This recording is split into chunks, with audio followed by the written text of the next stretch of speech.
Welcome to Transformation with Martinet. Martinet Emmons is a transformational life coach who broke free from childhood abuse, sexual trauma, and overcame cancer to become a powerful force of healing and hope for others. Martinet describes traumatic events as fierce emotional tsunamis. They can leave impending doom and destructive tidal waves of emotions that hit you when you least expect it. Martinet helps her clients dive into the depths of their trauma and pain as she stands fiercely advocating for them to shine a light on those experiences and find the lesson in the pain. She serves as a beacon of hope that guides you to see the strength, lessons, and purpose that can be born from the pain. You can feel alive with purpose again when you awaken your dormant strength, step into your power with a sense of peace, and discover a new wave of hope with the right tools and support. Martinet and her guests are here shining their lights today through empowering stories of hardship and transformation to inspire you to find hope and to see that there is a beautiful blue ocean of serenity, happiness, and fulfillment in your future. Transformation with Martinet starts now.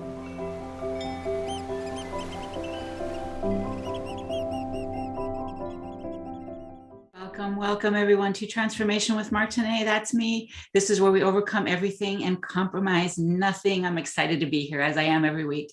For those of you who don't know, my show is about hope, and every guest that I invite on my show is kind of like me. You know, we've been through a lot, we've overcome a lot, and we are here to help with tips, guidance, and we collectively believe that no matter what you've been through, you can get back up from anything. And also, for those of you who don't know, my show is every Friday at 1 p.m. Eastern, 10 a.m. Pacific. And without further ado, I want to welcome my guest, Fred Ruttman. He has been called repeatedly Dead Fred. And to me, when I think of that, it's like a comic book scene. It's funny, but it really is not funny. My guest has died clinically 50 times, and I can't even imagine that. So Fred, how about introducing yourself fully? Hi, Martinet. Thanks for having me on. Absolutely. I'm just a normal guy who happened to be in a crazy set of circumstances where I had a lot of medical misdiagnosis and medical equipment failures. And I was clinically dead roughly 50 times. Along with that came a lot of trauma. Every time I died, I would hit my head on whatever was the hardest object in the universe in the vicinity. So I also sustained dozens of concussions. And so there's PTSD and post-concussion syndrome and anxiety and all those good things that, you know, complete the full package.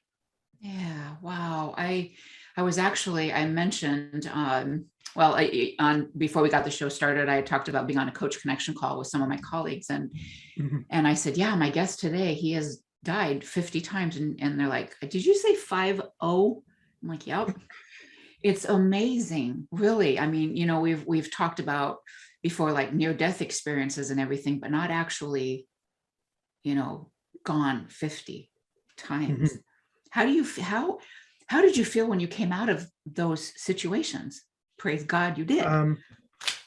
Well, you're very disoriented to start off. And, you know, when you keep bashing your head like that and getting these repeated concussions, you don't really clue in the immediacy. So I think I mentioned I'm writing my memoir, The Summer I Died 20 Times. Yes. And it wasn't until about the 20th time that this happened to me that I actually learned that I was dying or I had been dead. And I'm using the clinical definition of clinically dead, which is your heart stops and you stop breathing for 30 seconds. Now, and some people have a longer duration, you know, a minute and a half, whatever. So right. I had some episodes we recorded over 5 minutes. Oh my gosh. So we now know what happened to me, and they've tried to correct it. So if you want me to get into those details, I can. Yes, absolutely. I know one of the one of the things we've talked about and notes that I wrote is that you were born with some challenges due to an ABA, but you didn't identify it till mid-30s. Is Yes. this when this started, was mid-30s or? No, this started in 2009. Okay. So it's probably not related. They don't know exactly why this happened to me. I'm building the suspense here because what happened to me generally happens to men in their mid 70s. So not only were they not looking for it, they weren't looking for anything besides me having had a heart attack. Fat white male, middle-aged male, so you must be having a heart attack. But when you have cognitive bias or medical bias, you go for the obvious answers, and they wouldn't move off their spot. So they could have found this out earlier, and they didn't, and I incurred more trauma because of it. So the condition we eventually found out I have is called a full heart block, or a third-degree heart block. And that means the electrical system that tells your heart, the atria and the ventricle to beat, to pump your blood around, dies, essentially. So it stops sending those signals, so your heart doesn't pump. You have no blood pressure. There's no blood to your brain, no oxygen to your brain, and you're gone. So that's what was happening to me. But unless you catch it in the moment, there's no real way to diagnose it. So I'm Go sorry, ahead. I was just going to ask, so that part, the third degree heart block, there's a part that dies. How does that happen? Or do you know? They don't know, especially with me. It could be a genetic predisposition, but it's not something that anyone in my family has had that we know of. So it's one of those medical mysteries. It happens to people, and they have some things they can use to correct it now, pacemakers, and that's what they did to me in the summer of 2009. After they figured this out, they put in a pacemaker, and it seemed to work fairly well and keep me alive.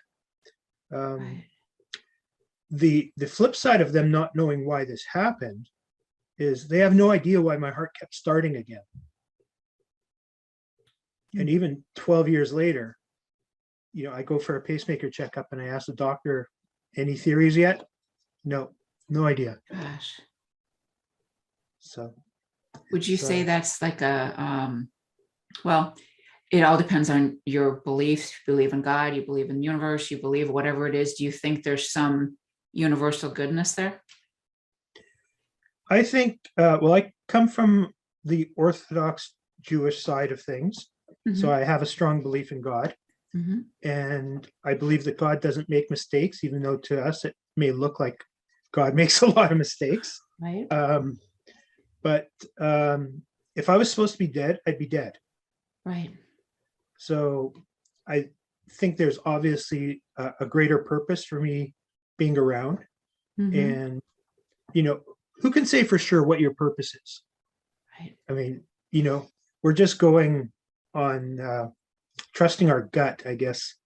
As you said in your media notes, we have to go on our intuition. And my intuition right now is saying I have to tell my story to people and help them know that there's other people that are going through other crazy shit like you are, and they're fighting through it. And there may not be an immediate answer, but you have to keep looking and looking and try and find something that's going to help you and ask for help. People suck at asking for help. Oh, yes. Especially men. And especially people who are just kind of more on well, they want to help. They don't really want to receive help, but they want to help. But yes. Yeah. I remember in my whole cancer journey, it's like, I was always the one who did stuff for others. But then when I needed help, like, oh gosh, this is really hard. Yeah, I get that. Yeah. And, you're talking about purpose. We never really know. And sometimes our purpose changes as we learn more about ourselves and more on our journey. Right. So when this stuff was going on, when it kept happening, what was going on in your mind?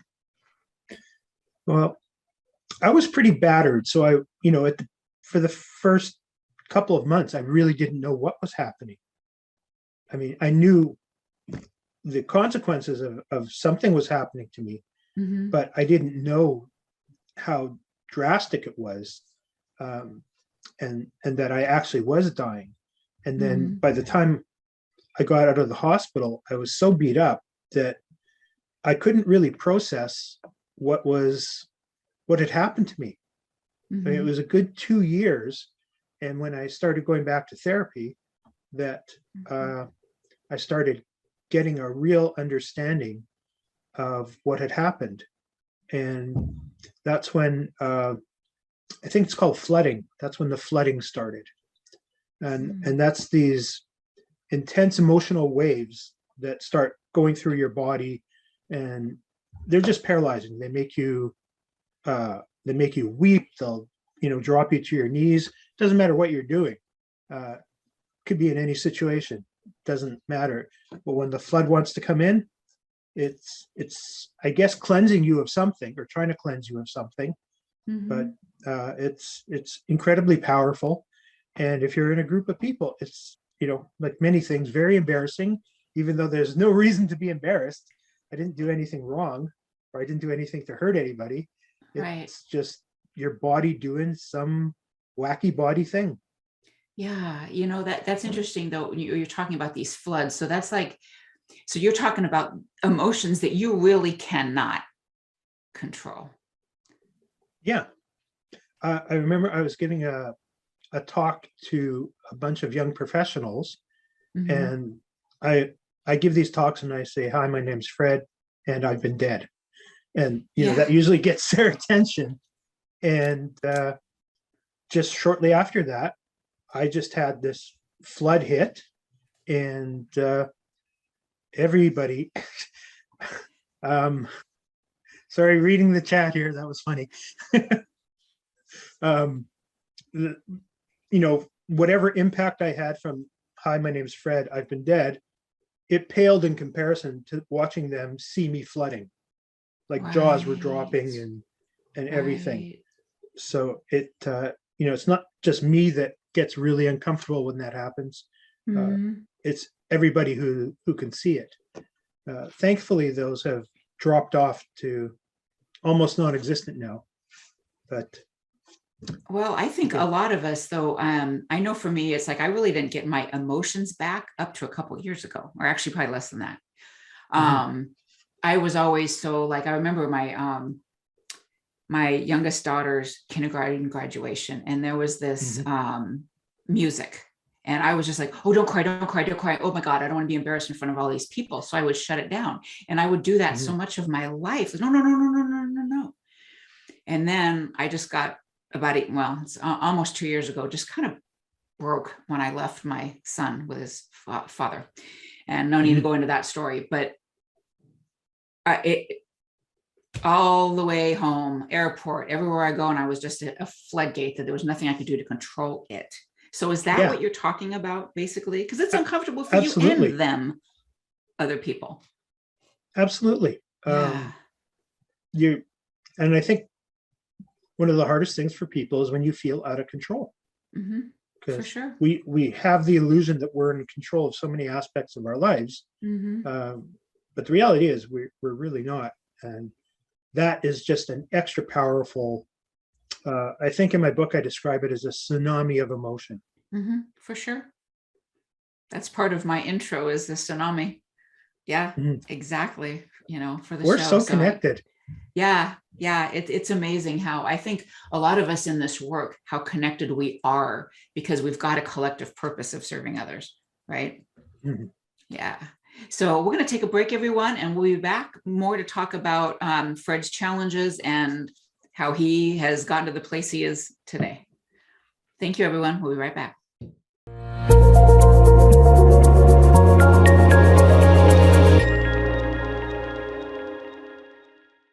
Welcome back, everyone, to Transformation with Martinet, where we overcome everything and compromise nothing. My guest today is Fred Ruttman, and he has been dead 50 times, 22 hospitalizations, 12 heart procedures. My goodness, this is a lot. This is definitely a story that is, well, probably the most unique that I have showcased on here before.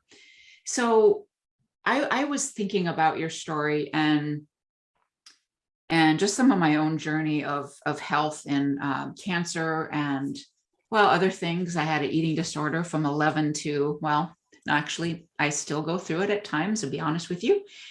One of your main goals is to teach people to advocate for themselves. Did you feel the doctors were trying to help you, or were they just going with what, like you had said, the heart attack, middle-aged man, overweight?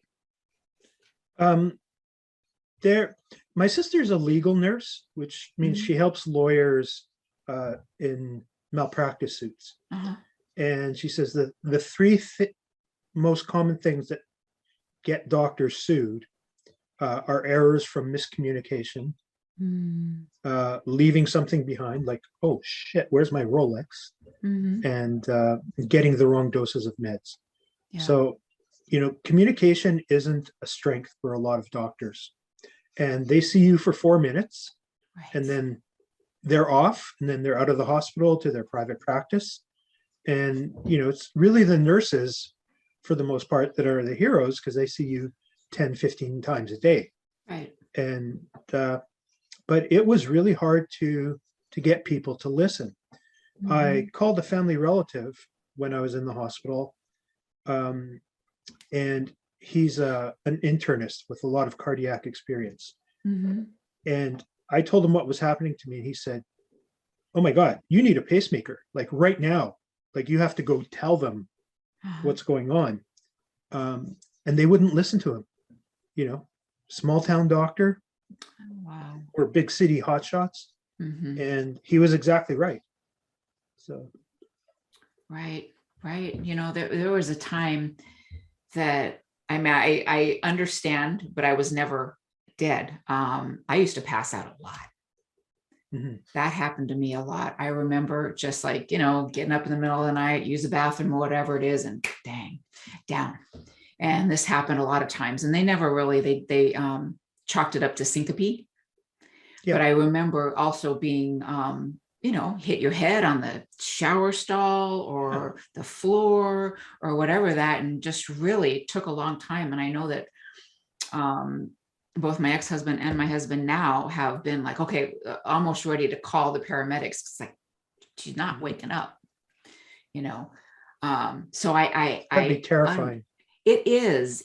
I know both of them would just be, well, kind of a wreck in that time because they didn't know what to do. And I went through all kinds of tests, and it always seemed to happen around my cycle. So as a woman, it was something to do with that, but it hasn't happened, I don't know, for probably since I was, well, a lot of years. I think the last time was about 2 years ago, and I really wasn't feeling so hot. So there were probably other things mixed in there. So I know what that's like, to come out of something and just not being able to process what happened, at least for a while. So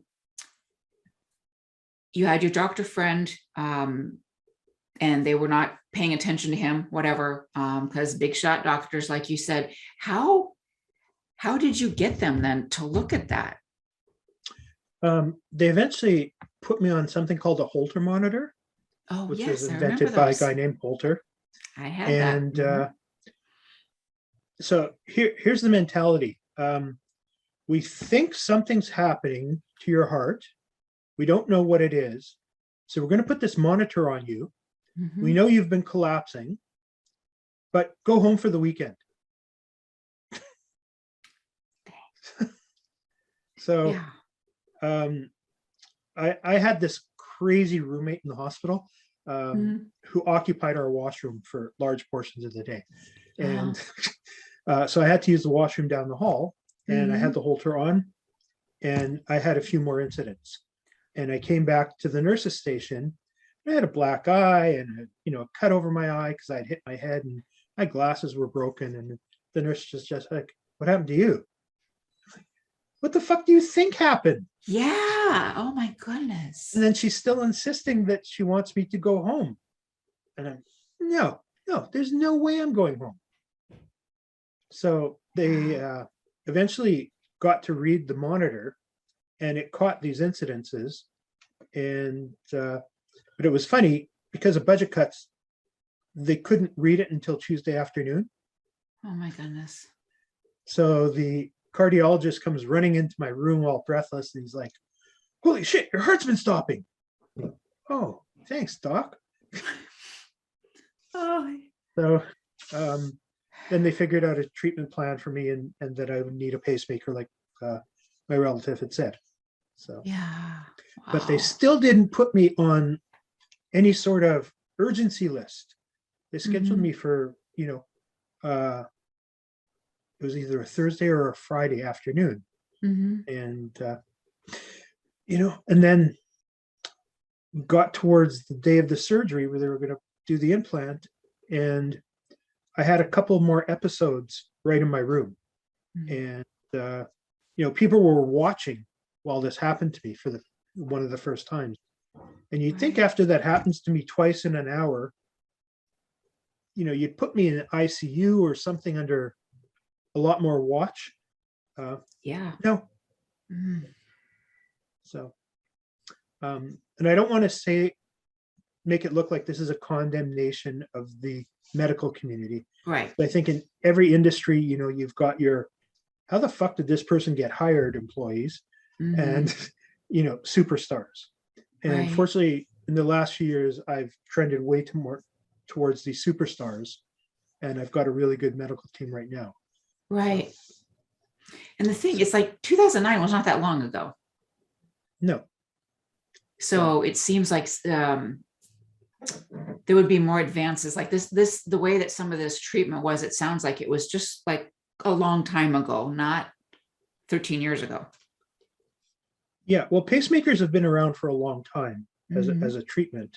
I think worldwide they implant about 800,000 a year. So it's a pretty common procedure. And there's all sorts of different types of pacemakers that they can use for different sorts of heart issues. So I had a pacemaker that was maybe the size of an old pocket watch. It's a supercomputer, and it mimics the electrical signals that are supposed to be going to your heart. So soon they're actually going to have wireless pacemakers that they'll just thread into a vein near your heart, and it'll just send signals. Pretty cool technology, but I've got the old school wires go right through and implant in your heart. So there's no treatment plan for what happened to me. The combination, the multi-factorial combination of the brain damage and the PTSD and post-concussion, et cetera. So I pretty much had to figure it out on my own. And I just went back to exercise because we know exercise is great for everything. And instinctively, I knew I had to start learning again.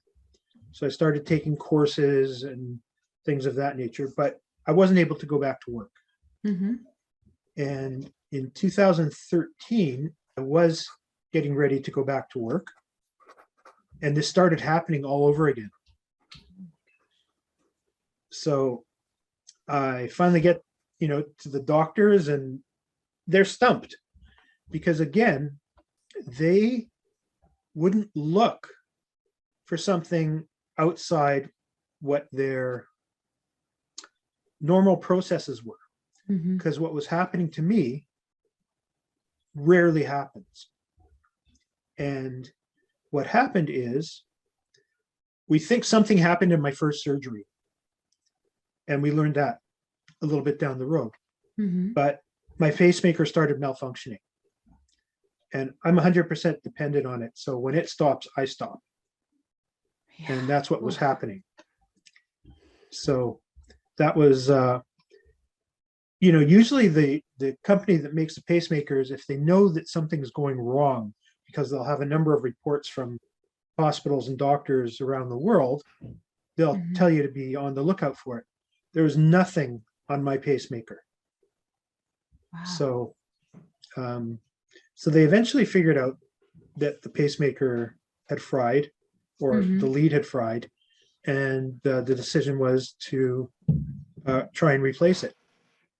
So I said, well, I've had this for 4 years already, and you're going to, there's about 3 years left. It drained prematurely because it kept shorting out. So why don't we just replace the entire unit? They said, oh, that's a good idea. Yeah. So we went for that, and I'll shorten the story. Something happened when they opened me up, and you're awake for the procedure now. They just numb you with whatever they numb you. And there's a big board in front of you with all your, they monitor all your stats and everything. I could tell before the board changed that the pacemaker had stopped again. And I just went, oh, fuck, I'm gone. Oh, man. And then I woke up and it was bedlam. And I was probably only out for 8 to 12 seconds, roughly, because they have these pacing pads that they start firing up that go off every 2/3 of a second or so. And oh my God, those hurt. You're literally getting electrically shocked. And that's what was keeping me alive, and blah, blah, blah. So they abandoned the surgery and put in a temporary pacemaker. And they had to find one first. So that was, it's not like you see on TV in the movies where, they call a code blue or whatever, and then every person who's supposed to be there is there in like 6 seconds, and every instrument they need is there, and every medication is there. It just doesn't happen like that. Yeah. Wow. That's terrifying. I can't even imagine. That. We're going to take a break, if that's okay. And then we will come back and finish the rest of the story, and then go into what you say has definitely changed your life, intermittent fasting. Perfect. We'll be back, everyone. Thank you so much for tuning in.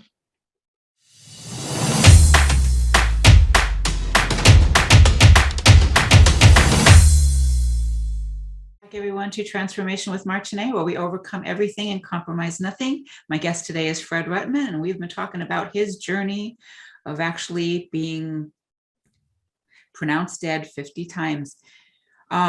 So before we left, we were talking about a surgery that wasn't going right, and also a couple other surgeries that were botched, and then another one in 2018 that was semi-botched as well.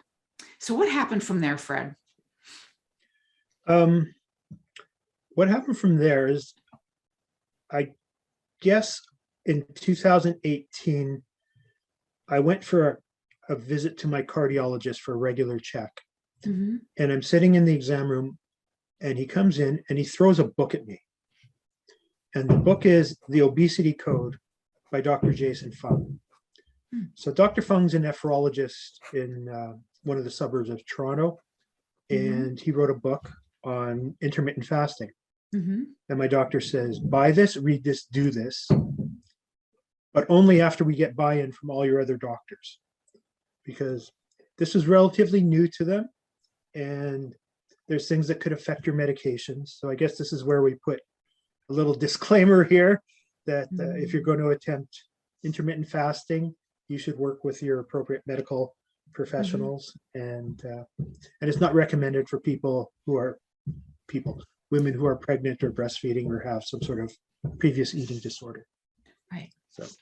Right. So it took 2 or 3 months. Again, there's that medical communication issue for all my doctors to get together and give me the go ahead. And I started it, and I haven't looked back. I've lost 10 pant sizes. Oh my goodness. And cleared up a myriad of medical issues. So when you hear about intermittent fasting in the media, it's often presented as a diet and a weight loss scheme.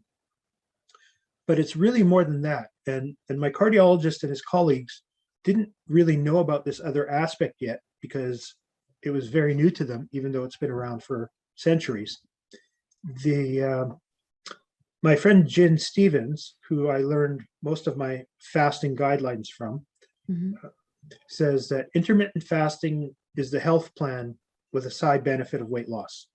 Hmm. And that's exactly what it was for me. And that's exactly what the research shows now. So many doctors are recommending this across the globe. Do you think being overweight was, well, we don't know the exact cause, but do you think it was part of it? That, no. Okay. Because if it was that, they would have made that connection pretty quickly. Mm-hmm. It's just one of those medical anomalies. And, now I've got two pacemakers running concurrently. Mm-hmm. And I don't know if this is, urban myth kind of thing, but I was told I was one of 8 people in the world that had this setup. And I know if I see Wow. a new doctor now and I tell them that, they don't believe me. They don't believe it's possible. Oh, wow. So, Okay. Yeah, definitely. So we were talking about on break as well that, you said when you would be considered dead, it was never for a long period of time. So near-death experience wasn't really anything that happened, like rising above your body and seeing or the world or well, that I leaving your did have body? a couple of times, but I didn't Okay. have the traditional, come to the light and see all the friends and relatives that have passed over before. And, Mm-hmm. I didn't have any experiences like that. It was just, I was gone. It was Mm-hmm. like fade to black, and that was it. The coming back to life was extremely traumatic, because your body's basically trying to reignite you and Yeah. put all these systems back together. So it felt like I was being hit with hundreds and thousands of lightning bolts. Oh my And gosh. you'd see, like, it was like watching the most intense fireworks display you've ever seen. Mm-hmm. And you could actually feel these explosions. It was like fireworks or whatever was exploding right next to you. So it felt very, very real, very, very painful. And I mean, I'm not exactly happy that it happened, but I'm pretty glad that it happened. Because if it Yeah. hadn't happened, I wouldn't be here. Right. That's amazing. Um, so back to intermittent fasting, I think it's a very good thing. For me, I started getting into it for the fact that colon cancer, digestive issues happen, and so many people know, no matter what kind of problems or not having any problems, whatever it is, as you get older, even digestive issues start to happen. And if you do have had an illness, it definitely is a thing. So I started it for that. Okay.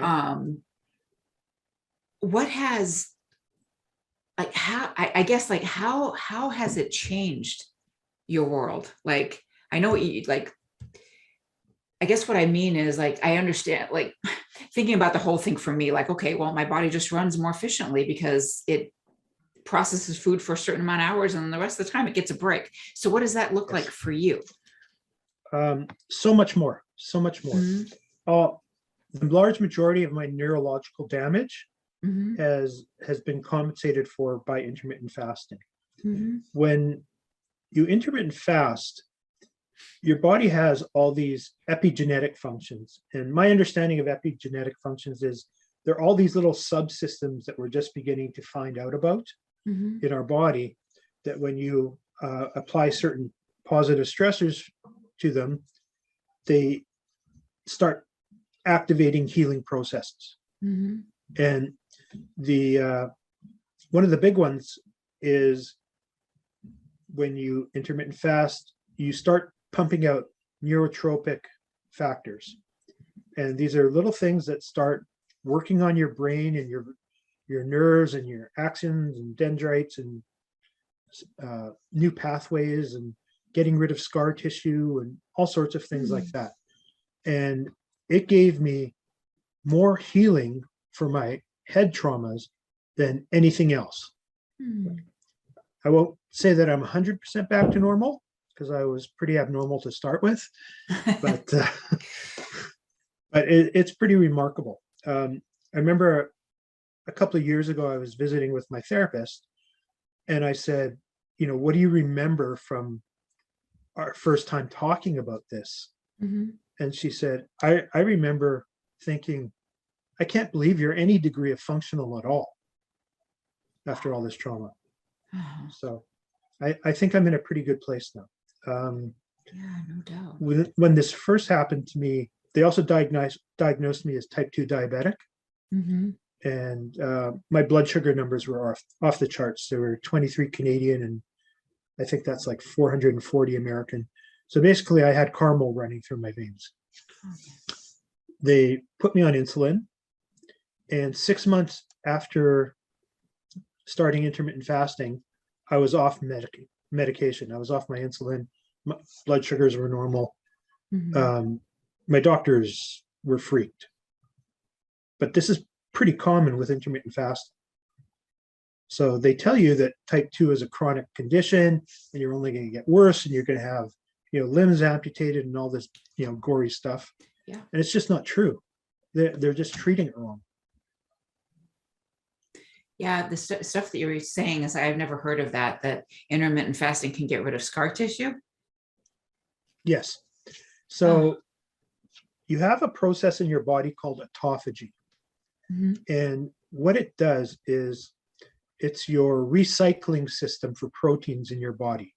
So it recycles and repurposes proteins Mhm. that for some reason get broken up and they end up inside your cells. And basically, it's like clogging a drain. So your cells don't work properly. The mitochondria, which are our little energy furnaces, Mhm. they don't work properly. Autophagy starts a process that pulls those proteins out and repurposes them. Mhm. And it helps your cells run better. So scars are, basically collagen protein, and they get attacked by this autophagy process. It's quite miraculous.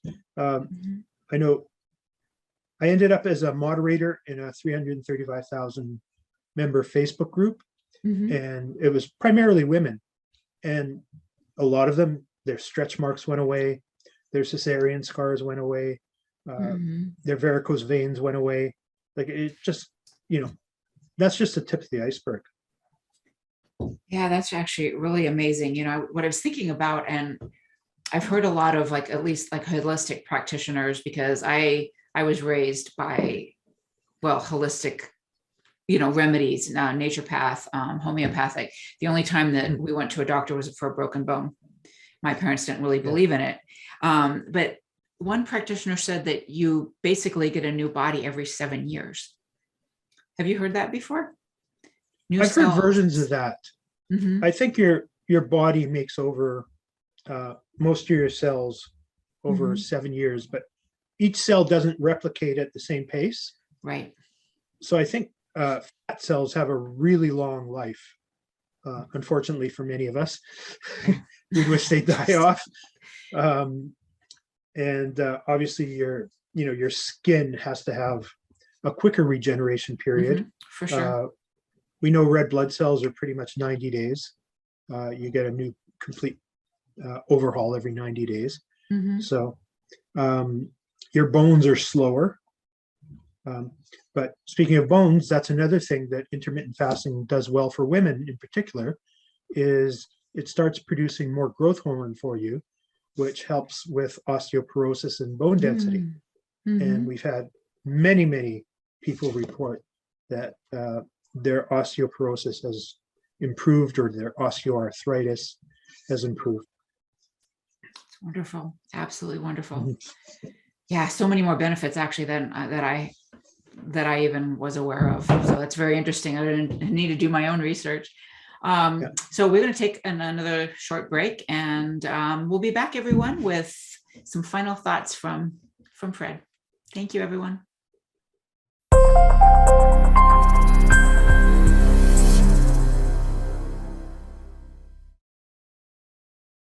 Welcome back, everyone, to Transformation with Martinet, where we overcome everything and compromise nothing.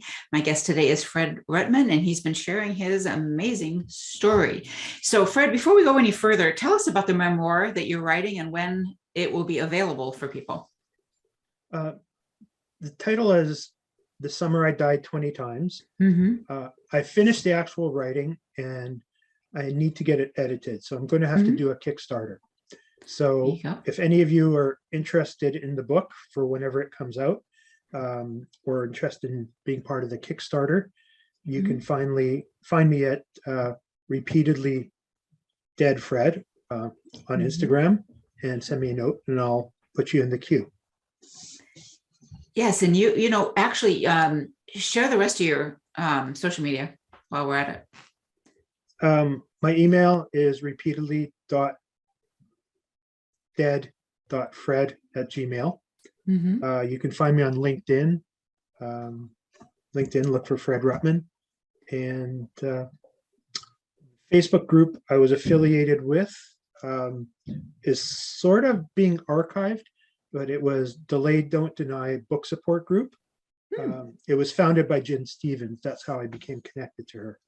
Gotcha. And, so I learned so much from that group, being a moderator and trying to find solutions for people. And the difference between a group like that and other groups is we actually teach you the nuances of fasting, because everybody's going to walk their own path when they fast, depending on their medical history, their dieting history, their genetics, whatever. And you have to know how to tweak things. It's just not a one size fits all. And it's also not something where you're going to lose 80 pounds in 13 hours, like, you know, you see on the tabloids in the checkout aisles. There you go. Yeah. Right. So when you think about your whole journey and the fact that, like we were talking earlier about having a purpose, and sometimes our purpose changes, what do you believe your purpose is right now, and what do you want people to know? Right now, I have two purposes that sort of run in parallel. One is to tell people about my experience and hopefully give them hope. If that makes sense. Oh, yeah. Give them hope. Hope it. I mean, if you don't have hope, you have nothing. I think Right it's Viktor Frankl, who's a Holocaust survivor and super psychiatrist, psychologist. I mean, that was his mantra. If you have hope, you can survive anything. Yeah. And sometimes it's not easy to have hope. I think I'm blessed with a little bit of a extra overcome adversity resilience gene that some other people might not have. But it's like a muscle. You can exercise it. You can absolutely work on it, and you can build yourself up. Just, you know, don't give up. I mean, what does giving up do for you? Yep. Nothing. There's been a few people that have said it, and the two that come to my mind right away is Les Brown and Maya Angelou, and they both said that, you know, we go through these things and sometimes we park, and that's okay. We have to grieve whatever's going on, and then we need to put the car and drive again and go. You know, we can't stay down, because otherwise, what are you going to do with your life if you're down? I mean, you got to get back up. You don't really have a choice in getting back up. So I fully get you on that. And sometimes it's harder to find hope than others. But how did you find hope in these circumstances? Well, I have a strong belief in God to start with. So everything happens for the good. So it's sort of a built-in running in the background constantly. But, you know, I've been fortunate to get myself surrounded by good family and friends. And there's I don't know if it's not an analogy, but there's a saying that you are the composite. Your personality is the composite of the 5 people you spend the most time with. You've heard that? 100% agree. Oh, yeah. Yeah. So maybe it's not 5 people, maybe it's 7, maybe it's 10 for some people, maybe it's 3. But I think I'm surrounded by like the highest quality people that I could imagine. And, you know, whether it was them visiting me in a hospital or taking me to doctor's appointments or cooking meals for me, and, you know, they've just been off the charts great for me. So, well, I say you have to advocate for yourself, and, you know, plug forward. I didn't do this alone. I Mhm. had a lot of help. And hopefully, whatever organizations you're affiliated with or your communities, whether your church or, your Mhm. law of attraction group or whatever is your modality, hopefully Mhm. they'll be there to help you rise up.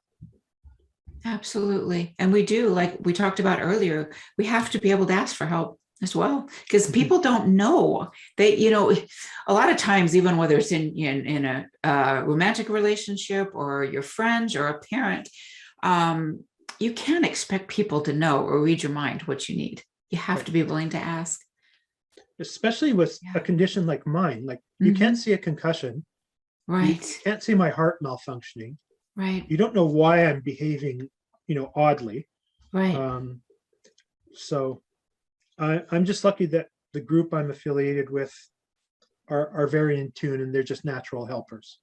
Absolutely. For sure. For sure.